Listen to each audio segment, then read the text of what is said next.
नमस्कार। आइए सुनते हैं मुंशी प्रेमचंद जी द्वारा लिखी कहानी महातीर्थ। मुंशी इंद्रमणि की आमदनी कम थी और खर्च ज़्यादा।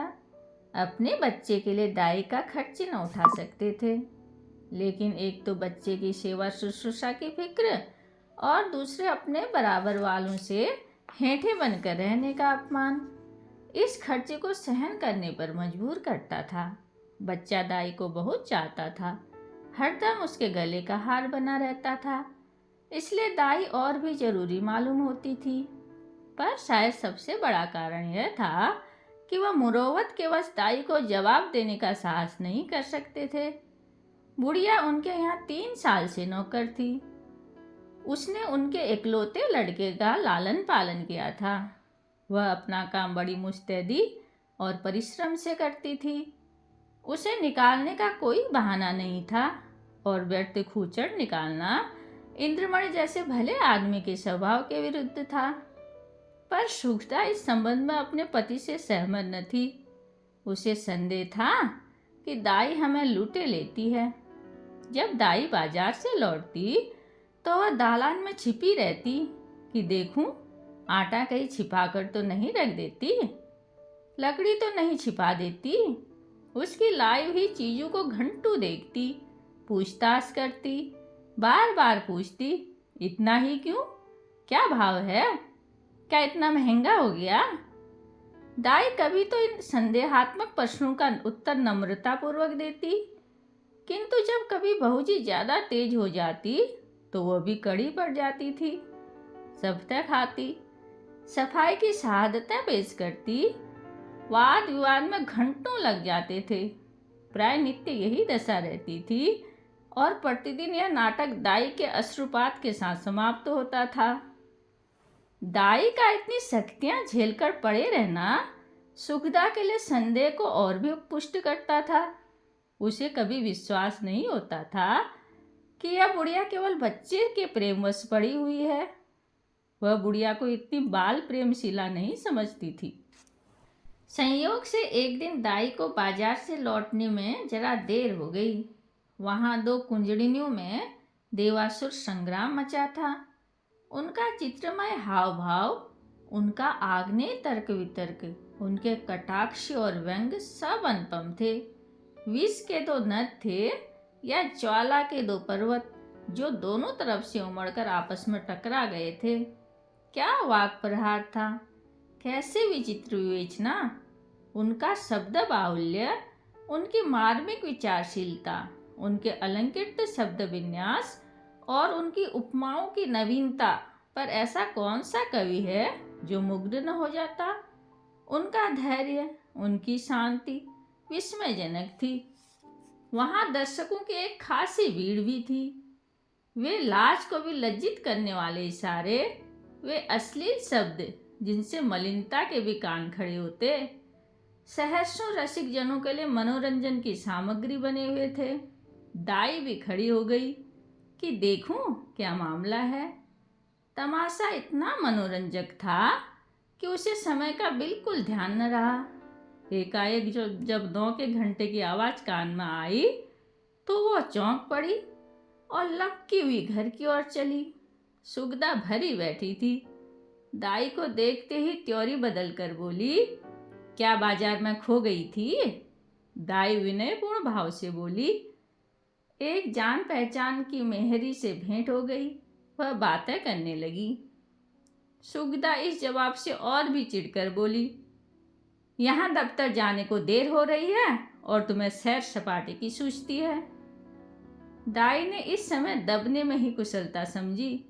बच्चे को गोद में लेने चली, पर सुगदा ने झिड़क कर कहा, रहने दो, तुम्हारे बिना वो व्याकुल नहीं हुआ जाता। दाई ने इस आज्ञा को मानना आवश्यक नहीं समझा। बहूजी का क्रोध ठंडा करने के लिए इससे उपयोगी और कोई उपाय न सूझा। उसने रुद्रमणि को इशारे से अपने पास बुलाया। वह दोनों हाथ फैलाए लड़खड़ाता और उसकी ओर चला। दाई ने उसे गोद में उठा लिया और दरवाजे की तरफ चली, लेकिन सुगदा बाज की तरह झपटी और रुद्र को उसकी गोद से छीनकर बोली, तुम्हारी यह धूर्तता बहुत दिनों से देख रही हूँ। ये तमाशे किसी और को दिखाइयो, यहाँ जी भर गया। दाई रुद्र पर जान देती थी और समझती थी कि सुगदा इस बात को जानती है। उसकी समझ में सुगदा और उसके बीच यह ऐसा मजबूत संबंध था जिसे साधारण झटके से तोड़ न सकते थे। यही कारण था कि सुगदा के कटु वचनों को सुनकर भी उसे यह विश्वास न होता था कि वह मुझे निकालने पर प्रस्तुत है। सुगदा ने ये बातें कुछ ऐसे कठोरता से कही और रुद्र को ऐसी निर्दयता से छीन लिया कि दाई से सहन न हो सका। बोली, बहू जी, मुझसे कोई बड़ा अपराध तो नहीं हुआ, बहुत तो पाव घंटे की देर हुई होगी, इस पर आप इतना बिगड़ रहे हैं तो साफ क्यों नहीं कह देती कि दूसरा दरवाजा देखो। नारायण ने पैदा किया है तो खाने को भी देगा, मजदूरी का अकाल थोड़ी ही है। सुगदा ने कहा, तो यहाँ तुम्हारी परवाह ही कौन करता है? तुम्हारे जैसे लौंडिने गली गली ठोकरें खाती फिरती हैं। दाई ने जवाब दिया, हाँ, नारायण आपको कुशल से रखे। लौंडिने और दाइयाँ आपको बहुत मिलेंगी। मुझसे जो कुछ अपराध हुआ हो क्षमा कीजिएगा, मैं जाती हूँ। सुगदा, जाकर मर्दाने में अपना हिसाब कर लो। दाई, मेरी तरफ से रुद्र बाबू को मिठाइयाँ मंगवा दीजिएगा। इतने में इंद्रमणि भी बाहर से आ गए और पूछा, क्या बात है? दाई ने कहा, कुछ नहीं, बहू जी ने जवाब दिया है, घर जाती हूँ। इंद्रमणि गृहस्थी के जंजाल से इस तरह बचते थे जैसे कोई नंगे पैर वाला मनुष्य कांटों से बचे। उन्हें सारे दिन एक ही जगह खड़े रहना मंजूर था, पर कांटों में पैर रखने की हिम्मत न थी। खिन्न होकर बोले, क्या बात हुई है? सुगदा ने कहा, कुछ नहीं, अपनी इच्छा, जी नहीं चाहता नहीं रखते, किसी के हाथों बिक तो नहीं गए। इंद्रमणि ने झुंझला कर कहा, तुम्हें बैठे बैठे एक न एक खूचड़ सूझती रहती है। सुगदा ने तिनक कर कहा, हाँ, मुझे तो इसका रोग है, क्या करूं, स्वभाव ही ऐसा है। तुम्हें यह बहुत प्यारी है तो ले जाकर गले में बांध लो, मेरे यहाँ जरूरत नहीं। दाई घर से निकली तो आंखें डबडबाई हुई थी।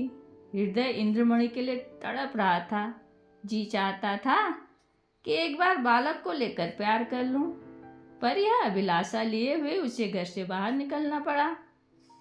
रुद्रमण दाई के पीछे पीछे दरवाजे तक आया, पर दाई ने जब दरवाजा बाहर से बंद कर दिया तो वह मचलकर जमीन पर लेट गया और अन्ना अन्ना कहकर रोने लगा। सुगदा ने चुमकारा, प्यार किया, गोद में लेने की कोशिश की, मिठाई देने का लालच दिया और मेला दिखाने का वादा किया। इससे जब काम न चला तो बंदर, सिपाही, लूलू और हवा की धमकी दी, पर रुद्र ने वह रौद्र रूप धारण किया कि किसी तरह चुप न हुआ। यहाँ तक कि सुगदा को क्रोध आ गया, बच्चे को वहीं छोड़ दिया और आकर घर के धंधे में लग गई। रोते रोते रुद्र का मुंह और गाल लाल हो गए, आंखें सूज गई। निदान वह वहीं जमीन पर सिसकते सिसकते सो गया। सुगदा ने समझा था कि बच्चा थोड़ी देर में रो धोकर चुप हो जाएगा। रुद्र ने जागते अन्ना की रट लगाई। 3 बजे इंद्रमणि दफ्तर से आए और बच्चे की यह दशा देखी तो स्त्री की तरफ कुपित नेत्रों से देखकर उसे गोद में उठा लिया और बहलाने लगे। जब अंत में रुद्र को यह विश्वास हो गया कि दाई मिठाई लेने गई है तो उसे संतोष हुआ। शाम होते उसने फिर चीखना शुरू किया, अन्ना मिठाई ला। इस तरह 2-3 दिन बीत गए। रुद्र को अन्ना की रट लगाने और रोने के सिवा और कोई काम न था। वह शांत प्रकृति कुत्ता जो उसकी गोद से एक क्षण के लिए भी न उतरता था, वह मौन व्रतधारी बिल्ली जिसे ताक पर देखकर वह खुशी से फूला न समझता था, वह पंखहीन चिड़िया जिस पर वह जान देता था, सब उसके चित्त से उतर गए। रुद्र उनकी तरफ आंख उठाकर भी न देखता। अन्ना जैसी जीती जागती, प्यार करने वाली, गोद में लेकर घूमने वाली, थपक थपक कर सुलाने वाली, गा गा कर खुश करने वाली चीज का स्थान और निर्जीव चीजों से पूरा न हो सकता था। वह अक्सर सोते सोते चौंक पड़ता और अन्ना अन्ना पुकार कर हाथों से इशारा करता, मानो उसे बुला रहा हो। अन्ना की खाली कोठरी में घंटों बैठा रहता। उसे आशा होती कि अन्ना यहाँ आती होगी। इस कोठरी का दरवाजा खुलते सुनता तो अन्ना अन्ना कहकर दौड़ता, समझता कि अन्ना आ गई। उसका भरा हुआ शरीर धुल गया, गुलाब जैसा चेहरा सूख गया। माँ और बाप उसकी मोहनी हंसी के लिए तरस कर रह जाते थे। यदि बहुत गुदगुदाने या छेड़ने से हंसता भी तो ऐसा जान पड़ता था कि दिल से नहीं हंसता, केवल दिल रख लेने के लिए हंस रहा है। रुद्र को अब दूध से प्रेम न था, न मिश्री से, न मेवे से, न मीठे बिस्किट से, न ताजी इमरती से। उनमें मजा तब था जब अन्ना अपने हाथों से खिलाती थी। अब उनमें मजा नहीं था।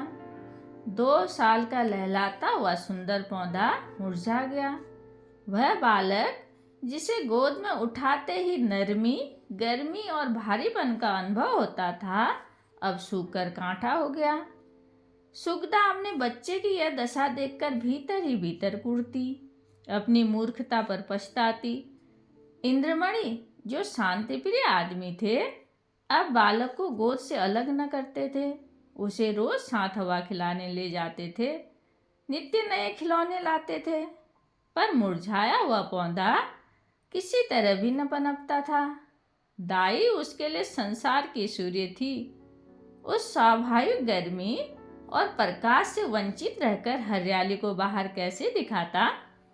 दाई के बिना रुद्र को अब चारों ओर सन्नाटा दिखाई देता था। दूसरी अन्ना तीसरे ही दिन रख ली गई थी, पर रुद्र उसकी सूरत देखते ही मुंह छिपा लेता, मानो वह कोई डायन या चुड़ैल हो। प्रत्यक्ष रूप में दाई को न देखकर रुद्र अब उसकी कल्पना में मग्न रहता। वहां उसकी अन्ना चलती फिरती दिखाई देती थी। उसकी वह गोद थी, वही स्नेह, वही प्यारी प्यारी बातें, वही प्यारे गाने, वही मजेदार मिठाइयाँ, वही सुहावना संसार, वही आनंदमय जीवन।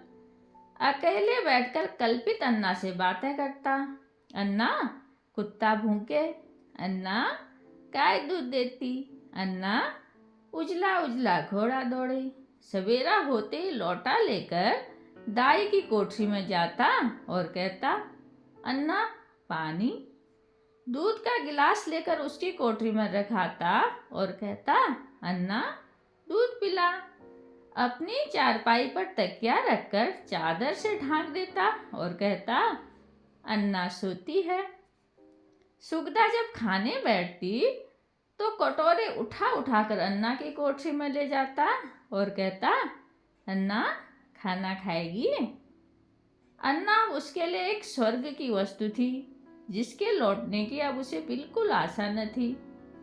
रुद्र के स्वभाव में धीरे धीरे बालकों की चपलता और सजीवता की जगह एक निराशाजनक धैर्य, एक आनंद विहीन शिथिलता दिखाई देने लगी। इस तरह 3 हफ्ते गुजर गए। बरसात का मौसम था। कभी बेचैन करने वाली गर्मी, कभी हवा के ठंडे झोंके, बुखार और जुकाम का जोर था। रुद्र की दुर्बलता इस ऋतु परिवर्तन को बर्दाश्त न कर सकी। सुगदा उसे फलालेन का कुर्ता पहनाए रखती थी, उसे पानी के पास नहीं जाने देती, नंगे पैर एक कदम भी न चलने देती। पर सर्दी लग गई, रुद्र को खांसी और बुखार आने लगा। प्रभात का समय था। रुद्र चारपाई पर आंखें बंद किए पड़ा था। डॉक्टरों का इलाज निष्फल हुआ। सुगदा चारपाई पर बैठी उसकी छाती में तेल की मालिश कर रही थी और इंद्रमणि विषाद की मूर्ति बने हुए करुणापूर्ण आंखों से बच्चे को देख रहे थे। इधर सुगदा से बहुत कम बोलते थे। इंद्रमणि को उससे एक तरह की घृणा सी हो गई थी। वे रुद्र की बीमारी का एकमात्र कारण उसी को समझते थे। वह उनकी दृष्टि में बहुत नीच स्वभाव की स्त्री थी। सुगदा ने डरते डरते कहा, आज बड़े हकीम साहब को बुला लेते, शायद उसकी दवा से फायदा हो। इंद्रमणि ने काली घटाओं की ओर देखकर रुखाई से जवाब दिया, बड़े हकीम नहीं, यदि धन्वंतरी भी आ जाए तो भी उसे कोई फायदा न होगा। सुगदा ने कहा, तो क्या आप किसी की दवा न होगी?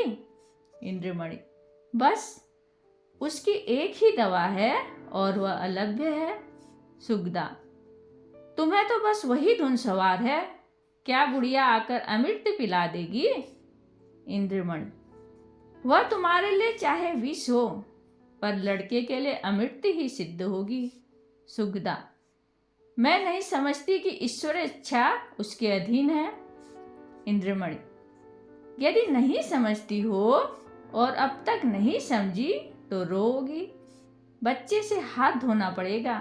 सुगदा, चुप भी रहो, क्या अशुभ मुंह से निकालते हो? यदि ऐसी ही जली कटी सुनानी है तो बाहर चले जाओ। इंद्रमणि, तो मैं जाता हूँ, पर याद रखो यह हत्या तुम्हारी ही गर्दन पर होगी। यदि लड़के को तंदुरुस्त देखना चाहती हो तो उसी दाई के पास जाओ, उससे विनती और प्रार्थना करो, क्षमा मांगो, तुम्हारे बच्चे की जान उसी की दया के अधीन है। सुगदा ने कुछ उत्तर नहीं दिया, उसकी आंख से आंसू जारी थे। इंद्रमणि ने पूछा, क्या मर्जी है, जाऊं, उसे बुला लाऊं? सुगदा, तुम क्यों जाओगे, मैं आप चली जाऊंगी। इंद्रमणि, नहीं, क्षमा करो, मुझे तुम्हारे ऊपर विश्वास नहीं है। न जाने तुम्हारी जवान से क्या निकल पड़े कि वो जो आती भी हो तो ना आए। सुगदा ने पति को और फिर तिरस्कार की दृष्टि से देखा और बोली, हाँ और क्या, मुझे अपने बच्चे की बीमारी का शोक थोड़ी ही है। मैंने लाज के मारे तुमसे कहा नहीं, पर मेरे हृदय में यह बात बार बार उठी है। यदि मुझे दाई के मकान का पता मालूम होता तो मैं कब की उसे मना लाई होती। वह मुझसे कितनी ही नाराज हो, पर रुद्र से उसे प्रेम था। मैं आज ही उसके पास जाऊंगी। तुम विनती करने को कहते हो, मैं उसके पैर पड़ने के लिए तैयार हूँ। उसके पैरों को आंसू से भिगोऊंगी और जिस तरह राजी होगी राजी करूंगी। सुगदा ने बहुत धैर्य धरकर ये बातें कही, परंतु उमड़े हुए आंसू न रुक सके। इंद्रमणि ने स्त्री की ओर सहानुभूतिपूर्वक देखा और लज्जित होकर बोले, मैं तुम्हारा जाना उचित नहीं समझता, मैं खुद ही जाता हूँ। कैलाशी संसार में अकेली थी। किसी समय उसका परिवार गुलाब की तरह फूला हुआ था, परंतु धीरे धीरे उसकी सब पत्तियां गिर गई। अब उसकी सब हरियाली नष्ट भ्रष्ट हो गई और अब वही एक सूखी हुई टहनी उस हरे भरे पेड़ की चिन्ह रह गई थी। रुद्र को पाकर इस सूखी हुई टहनी में जान पड़ गई थी। उसमें हरी भरी पत्तियां निकल आई थी। वह जीवन जो अब तक नीरस और शुष्क था, अब सरस और सजीव हो गया था। अंधेरे जंगल में भटकते हुए पथि को प्रकाश की झलक आने लगी थी। अब उसका जीवन निरर्थक नहीं बल्कि सार्थक हो गया था। कैलाशी रुद्र की भोली भाली बातों पर निछावर हो गई, पर वह अपना स्नेह सुगदा से छिपाती थी, इसलिए कि माँ के हृदय में द्वेष न हो। वह रुद्र के लिए माँ से छिपकर मिठाइयाँ लाती और उसे खिलाकर प्रसन्न होती। वह दिन में 2-3 बार उसे उपटन मलती कि बच्चा खूब पुष्ट हो। वह दूसरों के सामने उसे कोई चीज नहीं खिलाती कि उसे नजर लग जाएगी। सदा वह दूसरों से बच्चे के अल्पाहार का रोना रोया करती। उसे बुरी नजर से बचाने के लिए ताबीज और गंडे लाती रहती। यह उसका विशुद्ध प्रेम था। उसमें स्वार्थ की गंध भी न थी। इस घर से निकलकर आज कैलाशी की वह दशा थी जो थिएटर में एकाएक बिजली लैंपों के बुझ जाने से दर्शकों की होती है। उसके सामने वही सूरत नाच रही थी। कानों में वही प्यारी प्यारी बातें गूंज रही थी। उसे अपना घर काट खाता था। उस काल कोठरी में उसका दम घुट जाता था। रात ज्यों त्यों कटी। सुबह को वह घर में झाड़ू लगा रही थी। बाहर ताजे हलवे की आवाज सुनकर बड़ी फुर्ती से घर से बाहर निकल आई। तब उसे याद आ गया, आज हलवा कौन खाएगा, आज गोद में बैठकर कौन चहकेगा।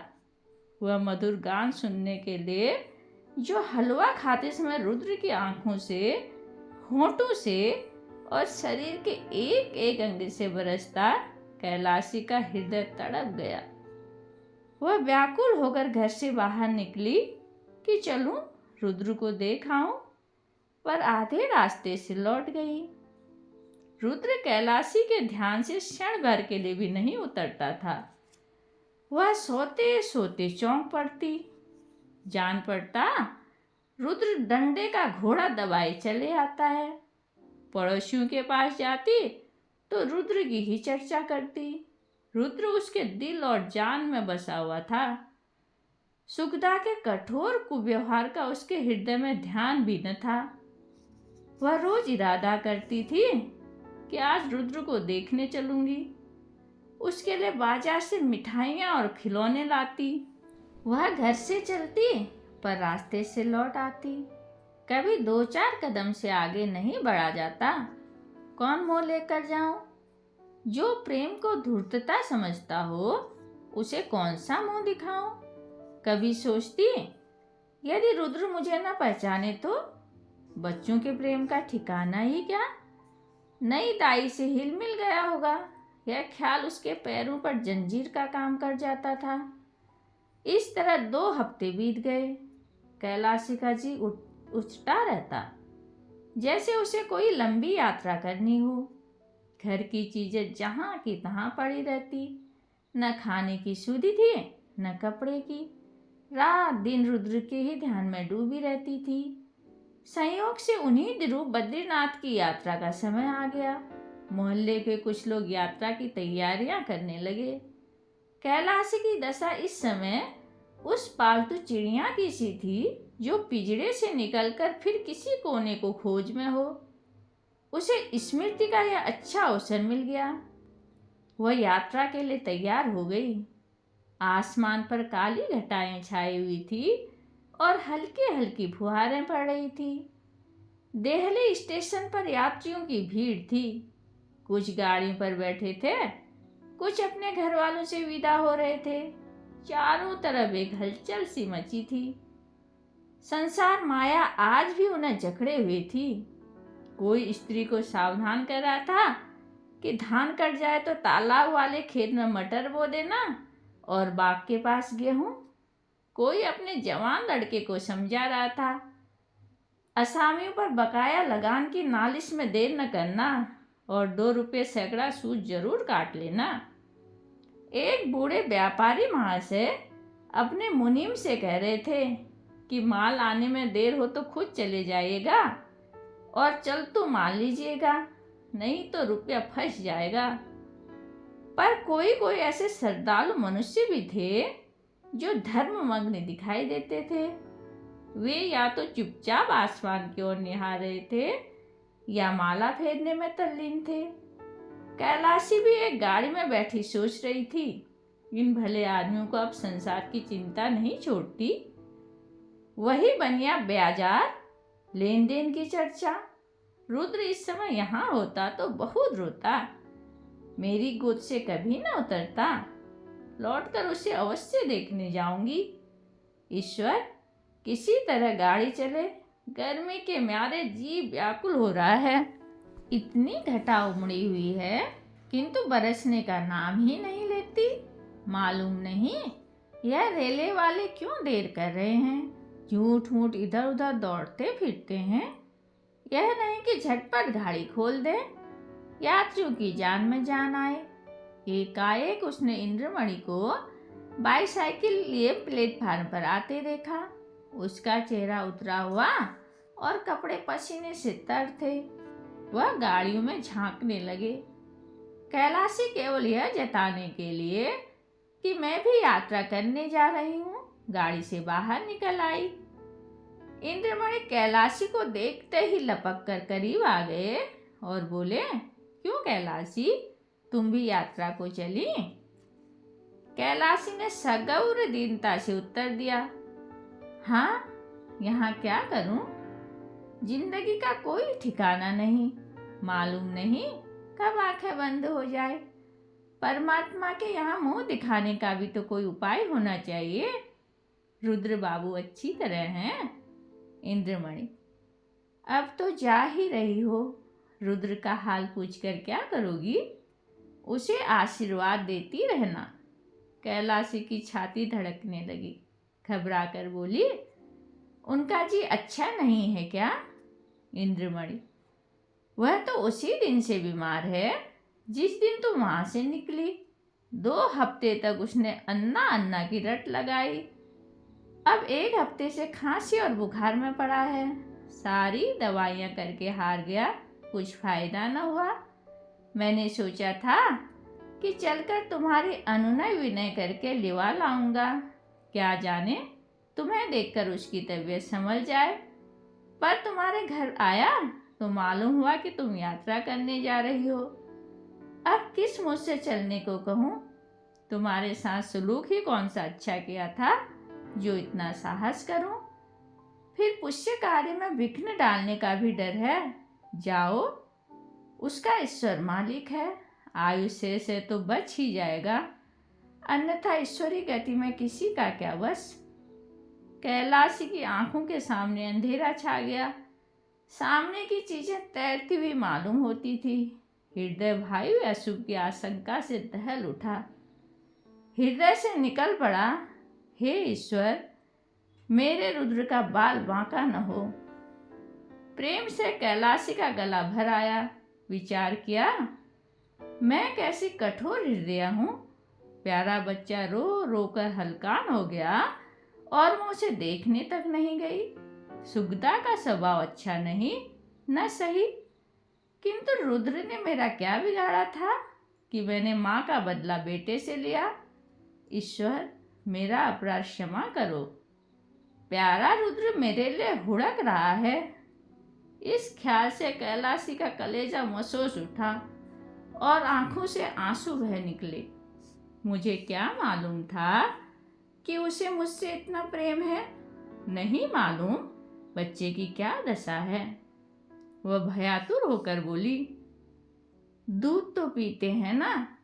इंद्रमणि, तुम दूध पीने को कहती हो? उसने 2 दिन से आंखें तक नहीं खोली। कैलाशी, या मेरे परमात्मा, अरे कुली, कुली बेटा, आकर मेरा सामान गाड़ी से उतार दे। अब मुझे तीर्थ जाना नहीं सूझता। हाँ बेटा, जल्दी कर। बाबूजी, देखो कोई इक्का हो तो ठीक कर लो। इक्का रवाना हुआ। सामने सड़क पर बग्घियाँ खड़ी थी। घोड़ा धीरे धीरे चल रहा था। कैलाशी बार बार झुझलाती थी और इक्कावान से कहती थी, बेटा जल्दी कर, मैं तुझे कुछ ज़्यादा दे दूंगी। रास्ते में मुसाफिरों की भीड़ देखकर उसे क्रोध आता था। उसका जी चाहता था कि घोड़े के पर लग जाते, लेकिन इंद्रमणि का मकान करीब आ गया तो कैलाशी का हृदय उछलने लगा। बार बार हृदय से रुद्र के लिए शुभ आशीर्वाद निकलने लगा। ईश्वर करे सब कुशल मंगल हो। इक्का इंद्रमणि की गली की ओर मुड़ा। अकस्मात कैलाशी के कान में रोने की ध्वनि पड़ी। कलेजा मुंह को आ गया, सिर में चक्कर आ गया। मालूम हुआ नदी में डूबी जाती हूँ। जी चाह कि इक्के पर से कूद पड़ूं, पर थोड़ी ही देर में मालूम हुआ कि कोई स्त्री मैके से विदा हो रही है। संतोष हुआ। अंत में इंद्रमणि का मकान आ पहुंचा। कैलाशी ने डरते डरते दरवाजे की तरफ ताका। जैसे कोई घर से भागा हुआ अनाथ लड़का शाम को भूखा प्यासा घर आए। दरवाजे की ओर सटकी हुई आंखों से देखे कि कोई बैठा तो नहीं है। दरवाजे पर सन्नाटा छाया हुआ था। महाराज बैठा सुरती मल रहा था। कैलाशी को घर आंगन के हालात देखकर जरा ढांढस हुआ। घर में बैठी तो नई दाई पुलटिस पका रही थी। हृदय में बल का संचार हुआ। सुगदा के कमरे में गई तो उसका हृदय गर्मी के मध्यकाल के सदृश कांप रहा था। सुगदा रुद्र को गोद में लिए दरवाजे की ओर एकटक ताक रही थी। वह शोक और करुणा की मूर्ति बनी थी। कैलाशी ने सुगदा से कुछ नहीं पूछा। रुद्र को उसकी गोद से लिया और उसकी तरफ सजल नैनों से देखकर कहा, बेटा रुद्र, आंखें खोलो। रुद्र ने आंखें खोली। क्षण भर दाई को चुपचाप देखता रहा। फिर एकाएक दाई के गले से लिपटकर बोला, अन्ना आई, अन्ना आई। रुद्र का पीला मुरझाया हुआ चेहरा खिल उठा, जैसे बुझते हुए दीपक में तेल पड़ जाए। ऐसा मालूम हुआ मानो वह कुछ बढ़ गया है। 1 हफ्ता बीत गया। प्राप्त काल का समय था। रुद्र आंगन में खेल रहा था। इंद्रमणि ने बाहर से आकर उसे गोद में उठा लिया और प्यार से बोले, तुम्हारी अन्ना को मारकर भगा दें? रुद्र ने मुंह बनाकर कहा, नहीं, रोएगी। कैलाशी बोली, क्यों बेटा? तुमने तो मुझे बद्रीनाथ नहीं जाने दिया। मेरी यात्रा का पुण्य फल कौन देगा? इंद्रमणि ने मुस्कुरा कर कहा, तुम्हें उससे कहीं अधिक पुण्य हो गया। यह तीर्थ महातीर्थ है। धन्यवाद।